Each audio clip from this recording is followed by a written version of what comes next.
With massive releases dropping left and right this year, I started thinking, what if the best game you could play in 2025 didn't even come out this year?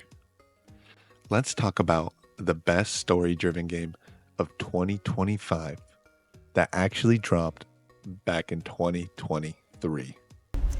I'm glad you're on this case with me, Anderson. It's right up your alley. The victim was one of their own. FBI Special Agent Robert Nightingale. So you knew Al Victim? Only the rumors. He was chasing a writer. Someone knew they were here. Was playing a game with them.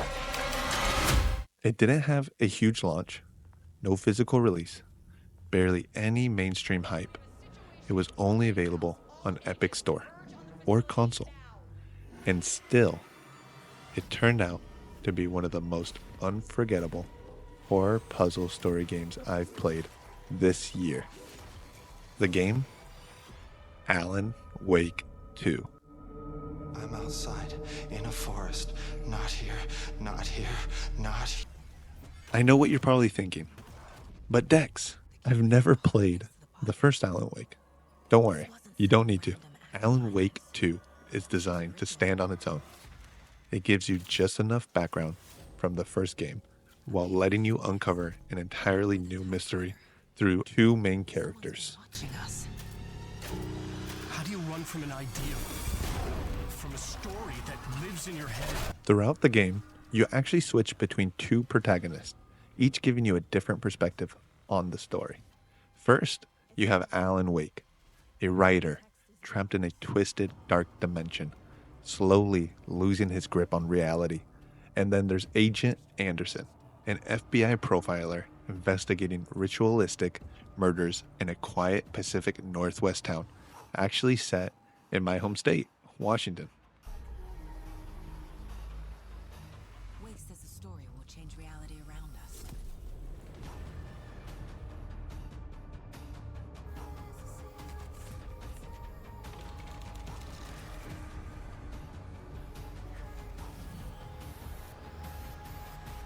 Why are we written into the story?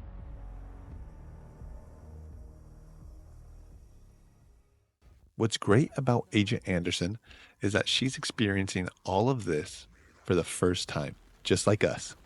She has no past with Alan Wake, no knowledge of the events from the original game, so we're uncovering the mystery of the ritualistic murders through her eyes. Agent Anderson is a logical thinking FBI profiler, which means her mindset is constantly clashing with the impossible story that's happening around her, which creates this constant tension between us as the player and the story.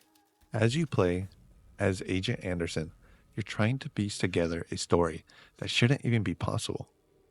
And yet, it all somehow fits in this twisted story. Killer left a message. It's for us. The text is about us. We were all trapped in a horror story.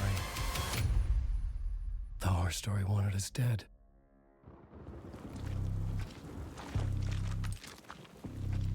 Even though she's a new character, by the end of the game, she feels just as important to the story as Alan Wake himself. Now let's talk about the other side of the story, our other perspective, the character it's all truly about, Alan Wake himself. We're all ripped to pieces along the way.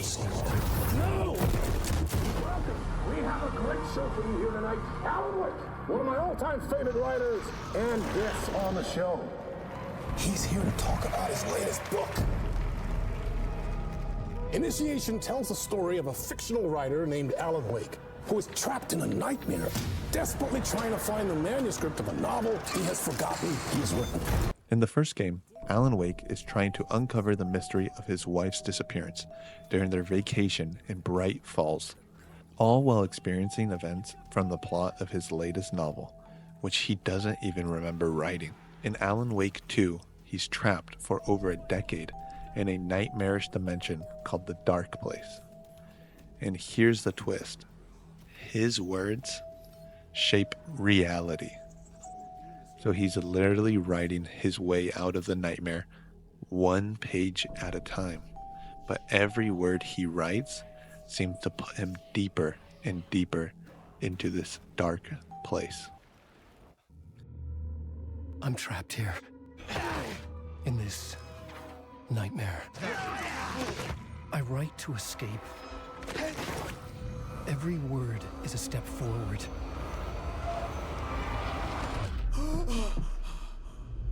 Into darkness. You're not just playing a horror survival game, you're living through the characters, trying to survive. The environments around Alan constantly change, rooms twist, time loops. Even the story rewrites itself while you're watching. The creators, Remedy, they use everything they can from visuals, sounds, even live action sequences to make you feel like you're losing control of Alan Wake. And the most unsettling part, half the time you don't know if what you're seeing is even real or if Alan just wrote it. So you've got two characters, one trying to escape a living nightmare that he is writing, and the other trying to explain it with logic and reason when it seems like in this world there is none. First things first. What's your name? Their stories collide in ways you won't expect, and it's told through some of the most creative storytelling I've seen. And in 2025, this game still hits. It seems like now every game is trying to chase trends, microtransactions, or even hold your hand as you go through the story, not letting you discover anything for yourself. Alan Wake 2 does the opposite.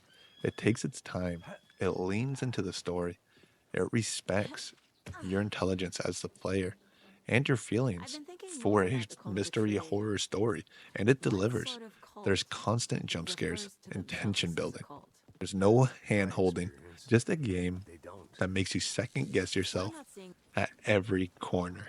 It's not just one of the best horror games I've ever played, it's one of the best story driven games I've ever experienced. If you've been waiting for a game that actually challenges you to think, to feel uneasy, to question what's real, this is it.